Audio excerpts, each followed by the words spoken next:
श्री शिवाय नमस्तुभ्यम। हर हर महादेव। देखें, नए साल का दूसरा दिन आ चुका है, जो कि मंगलवार का दिन है। पूज्य जी ने कहा कि अगर इस दिन आप भूल से भी शिवलिंग के ऊपर एक सफेद फूल और एक चावल का दाना रख देते हैं, तो इससे आपकी हर मनोकामना महादेव की कृपा से परिपूर्ण हो जाती है। अगर आप अपने जीवन में कर्ज की समस्या से परेशान हैं, या फिर आपके जीवन में धन समृद्धि वैभव की प्राप्ति नहीं हो पा रही है, माता लक्ष्मी आपसे रुष्ट चल रही है, या फिर आप धन कमाते हैं तो वो भी खर्च हो जाता है, आपके जीवन में लगातार खर्च होने की वजह से आप धन बचा नहीं पा रहे हैं, व्यापार से अच्छा लाभ नहीं मिल पा रहा है, या फिर नौकरी में कोई समस्या बनी हुई है, तो पूज्य गुरु जी ने कहा कि जीवन में किसी भी प्रकार की समस्या चल रही हो तो सिर्फ ये सफेद फूल आपको इन सारी समस्याओं से बहुत ही जल्द बाहर निकाल देगा। तो चलिए जानते हैं इस विशेष उपाय के बारे में, लेकिन इससे पहले प्रार्थना, अगर चैनल पर नए हैं तो कृपया चैनल को सब्सक्राइब अवश्य कर लें।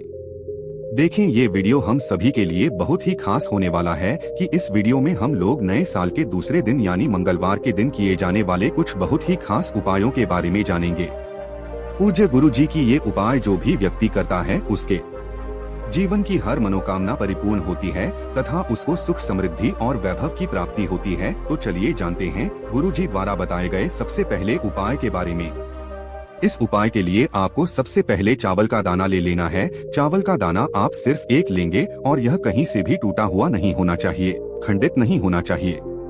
फिर इसी के साथ आपको ले लेना है एक सफेद रंग का फूल। सफेद रंग का फूल महादेव को बहुत ही प्रिय होता है। बस आपको ध्यान रखना है कि ये फूल केतकी का नहीं होना चाहिए, क्योंकि केतकी का फूल हम लोग शिवलिंग के ऊपर समर्पित नहीं करते हैं। अगर आपके पास सफेद रंग का फूल नहीं है तो शिवलिंग के ऊपर जो कोई भी सफेद रंग का फूल चढ़ा हुआ है उसको उठाकर जल से शुद्ध करके फिर आप उसका इस्तेमाल कर सकते हैं।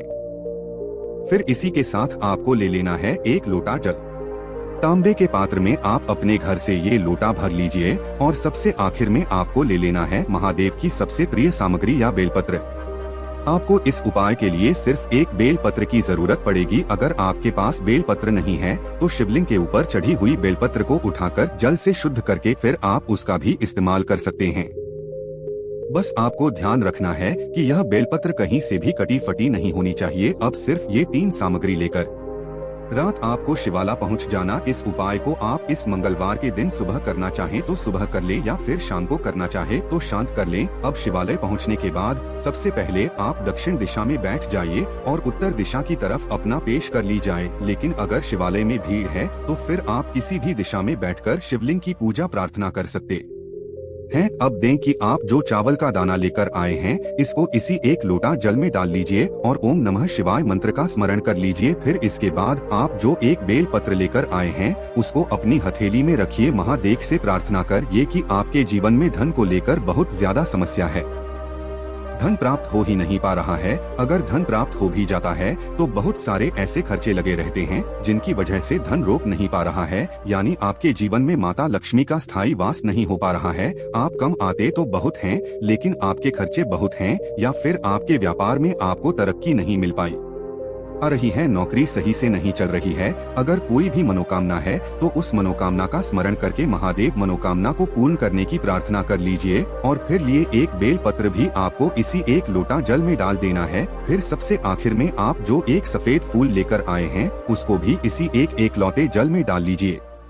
और अब भूतेश्वर महादेव के नाम का स्मरण कर लीजिए। कौन से महादेव का? आप उद्देश्य महादेव के नाम का स्मरण कर लीजिए। अब जो एक लोटा जल का मिश्रण तैयार हुआ है इसको धीरे धीरे आप शिवलिंग के ऊपर समर्पित करते जाइए और लगातार शिव महापुराण के मूल मंत्र श्री शिवाय नमस्तुभ्यम या फिर ओम नमः शिवाय, इन दोनों में से किसी भी एक मंत्र का स्मरण कर लीजिए। देकर जल आपको लगभग 90% यानी 90% जल आपको शिवलिंग के ऊपर समर्पित कर देना है और 10% यानी 10% बचा हुआ जल आपको माता अशोक सुंदरी वाले स्थान में समर्पित कर देना है। लेकिन ध्यान रखें कि जब शिवलिंग से आप माता अशोक सुंदरी वाले स्थान में आएंगे तो लोटे से जो जल की धार गिर रही है वो टूटना नहीं चाहिए। शिवलिंग से आप जल समर्पित करते हुए ही माता अशोक सुंदरी वाले स्थान पर समाप्त कर देंगे। पूज्य गुरु जी कहते हैं, जो भी व्यक्ति मंगलवार के दिन इस विशेष उपाय को कर लेता है, या फिर सोमवार के इन कर रहता है, या फिर प्रदोष के दिन कर लेता है, या फिर मासिक शिवरात्रि के दिन कर लेता है, तो उसकी मनोकामना अब भूतेश्वर महादेव की कृपा से बहुत ही जल्द परिपूर्ण हो जाती है।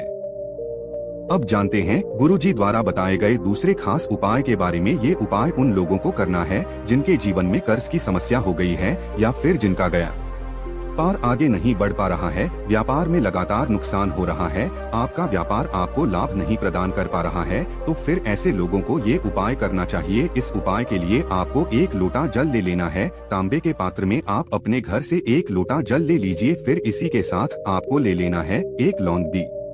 मंगलवार का दिन है और मंगलवार का दिन समर्पित होता है भगवान हनुमान को, इसलिए हनुमान जी को प्रसन्न करने के लिए तथा महादेव जी को प्रसन्न करने के लिए आपको सिर्फ 1 लौंग ले ली है। यह जो आपकी लौंग होगी वो फूल वाली होगी या नहीं, यह लौंग टूटी हुई नहीं होगी, खंडित नहीं होगी। फिर सबसे आखिर में आपको ले लेना है या तो लाल चंदन और या फिर थोड़ा सा गुड़ को अच्छे से बारीक पीसकर उसका इस्तेमाल कर सकते हैं, या फिर आप लाल चंदन का इस्तेमाल कर सकते हैं। अब ये सारी सामग्री लेकर आपको पहुंच जाना है शिवालय। पूज्य गुरुजी ने इस उपाय के लिए भी कहा है कि इस उपाय को भी आप पूरे दिन में किसी भी समय कर सकते हैं। शिवालय पहुंचने के बाद सबसे पहले आप जो 1 लौंग लेकर आए हैं उसको इसी 1 लोटे जल में डाल लीजिए और ओम नमः शिवाय मंत्र का स्मरण कर लीजिए। फिर इसके बाद आप अगर गुड़ का टुकड़ा लेकर आए हैं यानी गुरु को पीस कर लेकर आए हैं तो स्कूल से लौटे जल में डाल लीजिए और ओम नमः शिवाय मंत्र का स्मरण कर लीजिए। या फिर अगर आप लाल झंडा लेकर आए हैं तो उसको कोई 1 लोटे जल में डाल लीजिए और ओम नमः शिवाय मंत्र का स्मरण कर लीजिए। अब आपका ये 1 लोटा जल का मिश्रण तैयार हो गया है। इस मिश्रण को आप शिवलिंग के ऊपर धीरे धीरे समर्पित करते जाएंगे और लगातार मंगलेश्वर महादेव के नाम का स्मरण करते जाएंगे। कौन से महादेव का? मंगल्य शर्मा ढेर। चूंकि आप मंगलवार के दिन ये उपाय कर रहे इसलिए आपको मंगलेश्वर महादेव का स्मरण करना है और उनसे अपनी व्यापार की मनोकामना को या फिर अपने जीवन में चल रहे कर्ज को समाप्त करने की प्रार्थना करते हुए कर वापस अपने घर आ जाना। पूज्य गुरु जी कहते हैं कि जो भी 31-5 मंगलवार इस उपाय को कर लेता है तो उसके जीवन से पढ़ाई से बड़ा कर्ज समाप्त हो जाता है, और अगर उसके व्यापार में किसी प्रकार की समस्या चल रही है तो वो भी बहुत ही जल्द समाप्त हो जाती है। तो दोस्तों, इस विशेष उपाय को बिहार जरूर करिए। आप जानते हैं गुरुजी द्वारा बताए गए सबसे आखिरी उपाय के बारे में। इस उपाय के लिए आपको 1 दीपक ले लेना है, 1 चौमुखी दीपक आपको ले लेना है और इसमें आपको चमेली के तेल का इस्तेमाल करना है या फिर गीत का इस्तेमाल करना है और या फिर सरसों के तेल का इस्तेमाल करना है। इन तीनों में से आप किसी भी तेल का इस्तेमाल कर सकते हैं। सबसे पहले अगर आपके पास चमेली का तेल है तो वही इस्तेमाल करेगा।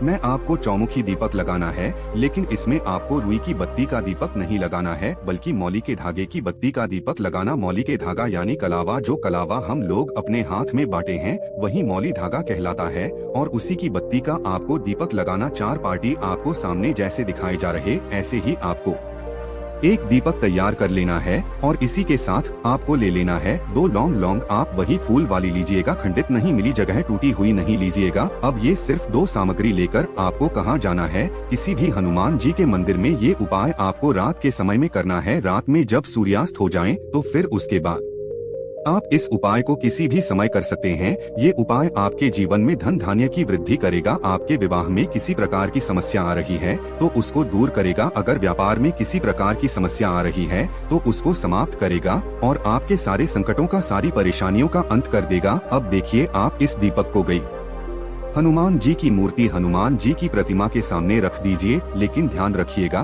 कि इसको आप जमीन में मत रखिएगा बल्कि आप नीचे प्लेट लगा दीजिएगा या फिर फूलों की पंखुड़ियाँ लगा दी है या कुछ भी लगा दी जगह, उसके ऊपर ही दीपक को रख दीजिएगा और इस दीपक को प्रज्वलित कर लीजिएगा और फिर कम से कम 1 बार हनुमान चालीसा का पाठ कर लीजिएगा। लेकिन हनुमान चालीसा का पाठ करने से पहले आप कम से कम 11 बार या 21 बार श्री राम या सीताराम का स्मरण जरूर करिएगा, क्योंकि हनुमान जी को राम जी का नाम बहुत ही प्रिय लगता। फिर इसके बाद जब आप हनुमान चालीसा का पाठ कर लें तो आप ये जो 2 लौंग लेकर आए हैं इन्हें इसी दीपक में डाल लीजिए और हनुमान जी से प्रार्थना करते हुए फिर वापस अपने घर आ जाइए। पूज्य गुरु जी कहते हैं कि आप इस उपाय को सिर्फ 1 मंगलवार करते हैं तो आपके जीवन के सारे संकटों का अंत होकर सुख, समृद्धि तथा वैभव की प्राप्ति होना प्रारंभ होने लगता है। तो दोस्तों, ये थे पूज्य गुरु जी द्वारा बताए गए कुछ बहुत ही खास उपाय।